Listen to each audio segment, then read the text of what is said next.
Kita lanjutkan bacaan kisah surah An-Nisa. Dimulai malam ini dari ayat 148.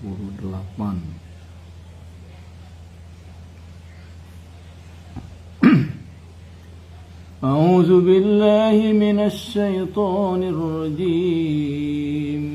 Bismillahirrahmanirrahim. Alhamdulillahi rabbil alamin. Ar-Rahmanir Rahim. Maliki yaumiddin. Iyyaka na'budu wa iyyaka nasta'in. Ihdinas siratal mustaqim. Siratal ladzina an'amta 'alaihim ghairil maghdubi 'alaihim waladdallin.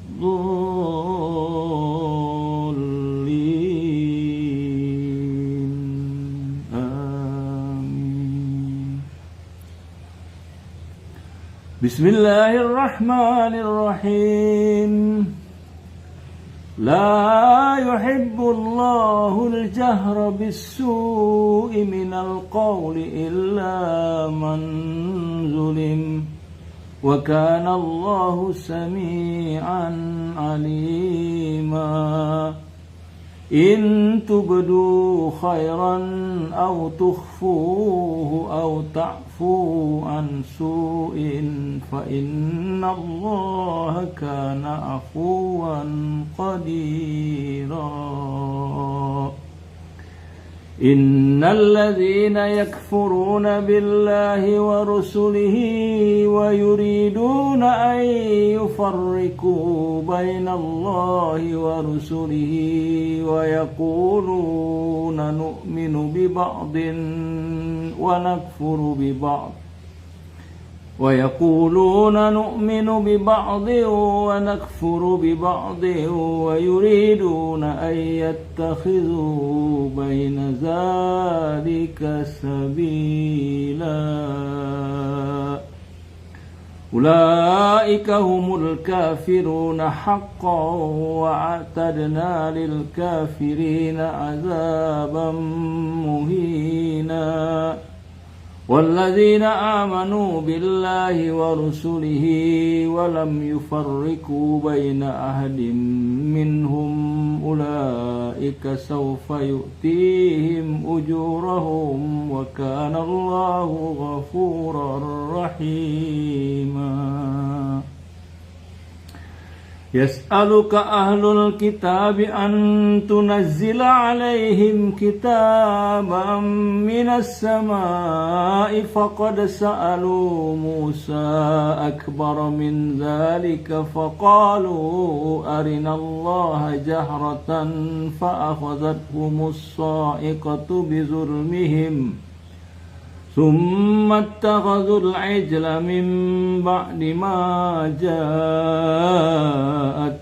البينات فعفونا عن ذلك وآتينا موسى سلطانا مبينا ورفعنا فوقهم الطور بميثاقهم وقلنا لهم ادخلوا الباب سجدا وقلنا لهم لا تعدوا في السبت وأخذنا منهم ميثاقا غليظا فبما نقضهم ميثاقهم وكفرهم بآيات الله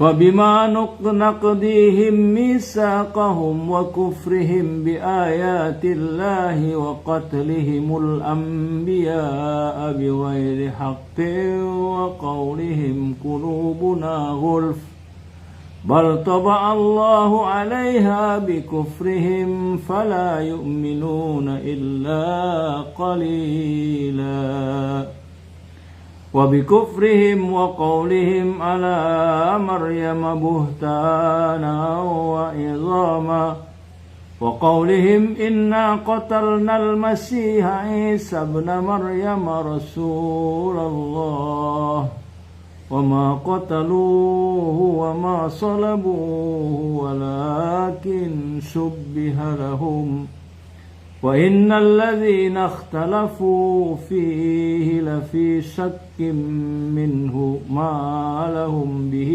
من علم إلا اتباع الظن وما قتلوه يقينا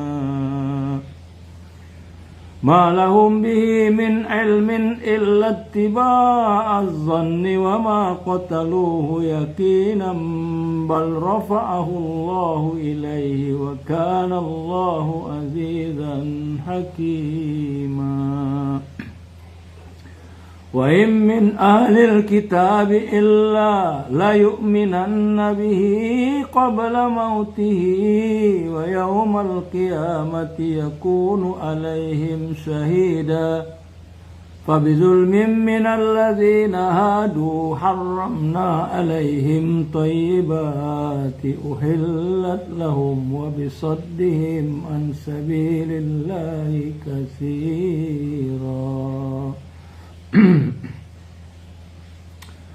فبظلم من الذين هادوا حرمنا عليهم طيبات أحلت لهم وبصدهم عن سبيل الله كثيرا وأخذهم الربا وقد نهوا عنه وأكلهم أموال الناس بالباطل وأعتدنا للكافرين منهم عذابا أليما لكن الراسخون في العلم منهم والمؤمنون يؤمنون بما أنزل إليك وما أنزل من قبلك والمقيمين الصلاة والمؤتون الزكاة والمؤمنون بالله واليوم الآخر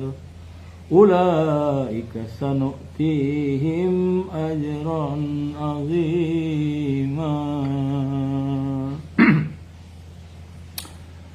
بسم الله الرحمن الرحيم إنا أوحينا إليك كما أوحينا إلى نوح والنبيين من بعده وأوحينا إلى إبراهيم وإسماعيل وإسحاق ويعقوب والأسباط وعيسى وأيوب ويونس وهارون وسليمان وآتينا داود زبورا رسلا قد قصصناهم عليك من قبل ورسلا لم نقصصهم عليك وكلم الله موسى تكليما رسلا مبشرين ومنذرين لئلا يكون للناس على حجة بعد الرسل وكان الله عزيزا حكيما لكن الله يشهد بما أنزل إليك أنزله بعلمه لكن الله يشهد بما أنزل إليك أنزله بعلمه والملائكة يشهدون وكفى بالله شهيدا إن الذين كفروا وصدوا عن سبيل الله قد ضلوا ضلالا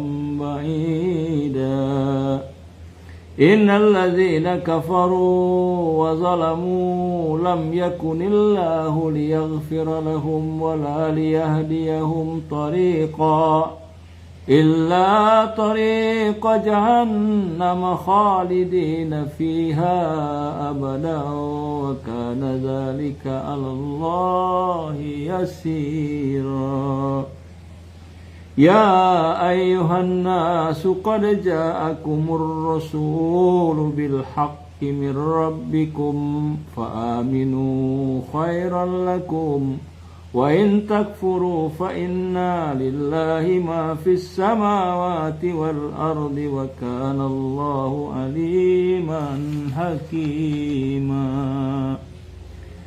يا أهل الكتاب لا تغلوا في دينكم ولا تقولوا على الله إلا الحق إنما المسيح عيسى ابن مريم رسول الله وكلمته ألقاها إلى مريم وروح منه فآمنوا بالله ورسله ولا تقولوا ثلاثة انتهوا خيرا لكم إنما الله إله واحد سبحانه أن يكون له ولد له ما في السماوات وما في الأرض وكفى بالله وكيلا لن يستنكف المسيح أن يكون عبدا لله ولا الملائكة المقربون ومن يستنكف عن عبادته ويستكبر فسيحشرهم إليه جميعا فأما الذين آمنوا وعملوا الصالحات فيوفيهم أجورهم ويزيدهم من فضله وأما الذين استنكفوا واستكبروا فيعذبهم عذابا أليما ولا يجدون لهم من دون الله وليا ولا نصيرا يا أيها الناس قد جاءكم برهان من ربكم وأنزلنا إليكم نورا مبينا فأما الذين آمنوا بالله واعتصموا به فسيدخلهم في رحمة منه وفضل ويهديهم إليه صراطا مستقيما يستفتونك قل الله يفتيكم في الكلالة إن امرؤ هلك ليس له ولد وله أخت فلها نصف ما ترك وهو يرثها إن لم يكن لها ولد فإن كانت اثنتين فلهما الثلث مما ترك فإن كانت اثنتين فلهما الثلثان مما ترك وإن كانوا إخوة رجالا ونساء فللذكر مثل حظ الأنثيين يبين الله لكم أن تضلوا والله بكل شيء عليما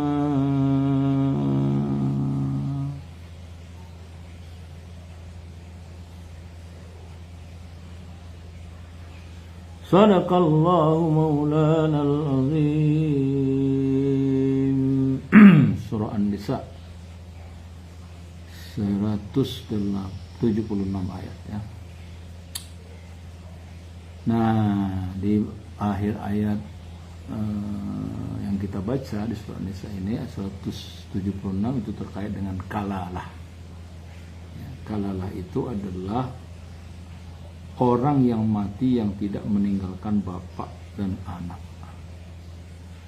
Jadi orang yang mati yang tidak meninggalkan bapak dan anak. Jadi misalnya bapaknya meninggal, tidak ada lagi bapaknya udah meninggal dan tidak punya anak. Nah, itu ada pembagian mawaris ya. Dikatakan mereka meminta fatwa kepadamu, hai Muhammad, tentang kalalah, orang yang mati yang tidak meninggalkan anak dan bapak. Katakanlah Allah memberi fatwa kepadamu tentang kalalah, yaitu jika seorang mati dan dia tidak mempunyai anak tetapi mempunyai saudara perempuan, maka bagiannya atau saudara perempuannya itu 1/2 dari harta yang ditinggalkan. Dan saudara yang laki-laki mewarisi seluruh harta saudara perempuan. Jika dia tidak mempunyai anak, tetapi jika saudara perempuan itu 2 orang, maka bagi keduanya 2/3 dari harta yang ditinggalkan. Dan jika mereka ahli waris itu terdiri dari saudara-saudara laki-laki dan perempuan, maka bagian seorang saudara laki-laki sama dengan bagian 2 saudara perempuan. Allah menerangkan hukum ini kepadamu agar kamu tidak sesat. Maka Allah mengetahui segala sesuatu. Ya, jadi kalau pembagian harta waris itu kalau di hukum Al-Quran namanya hukum mawaris. Nah, di antara hukum mawaris itu ada yang namanya kalalah. Tadi kita bahas. Tapi bagi orang yang meninggal lalu hartanya sudah dibagi dengan cara diberikan sebelum orang tua itu meninggal, diberikan sebelum orang tua meninggal. Nah, dalam bentuk